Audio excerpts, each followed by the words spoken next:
What was it I wanted to say again? Joke. Filler words like may seem natural in everyday speech, but they do not belong in formal presentations or speeches. Powerful public speakers work hard to eliminate words such as well, so, you know, and like from their vocabulary so that their listeners can focus solely on their message. The good news is, through practice and persistence, you can too. So why is it that we say filler words such as The simplest answer is that we have been conditioned to answer questions immediately from an early age. When our mother, father, or caretaker asked us a question, we were sure to answer right away, either because we wanted to show respect or because we were afraid of what would happen if we didn't answer. Consequently, we feel the urge to speak when spoken to. Some people argue that filler words serve an important purpose, such as making a speaker sound more natural or real. But just because filler words are fairly common in everyday speech does not mean that they are useful. In fact, they often detract from the listener's ability to understand a particular message. There are two places where filler words commonly appear: at the beginning of a statement and in between ideas. Try to notice what happens the next time you answer a question. You might say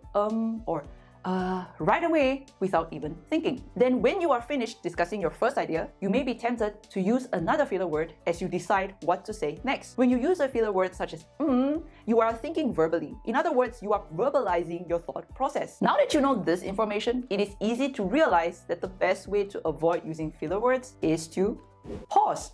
If you are not speaking, you can't say If you're keen to remove the dreaded from your vocabulary, try this. The next time you are asked a question, take a couple of seconds to think about what exactly you want to say. This pause serves two important purposes. It will help you begin powerfully, and it will help you avoid using a filler word. Pause, think, answer. The same public speaking technique applies when you are transitioning from one idea to another. While you may be tempted to fill the silence between ideas with a filler word, try not to give in to that temptation. It is important that you don't begin speaking until you are ready. Remember, pause, think, answer. If you've tried your best and yet you can't seem to shake the habit, then consider asking a coworker, family member, or a friend to point out when you use filler words. Alternatively, you could record an upcoming presentation and then watch yourself in action. You may be amazed at how often you say or Although we live in a fast-paced society that seemingly demands instant answers, we must use the pause to our advantage. We may feel pressure to answer right away, but ultimately, we should only speak when we are ready.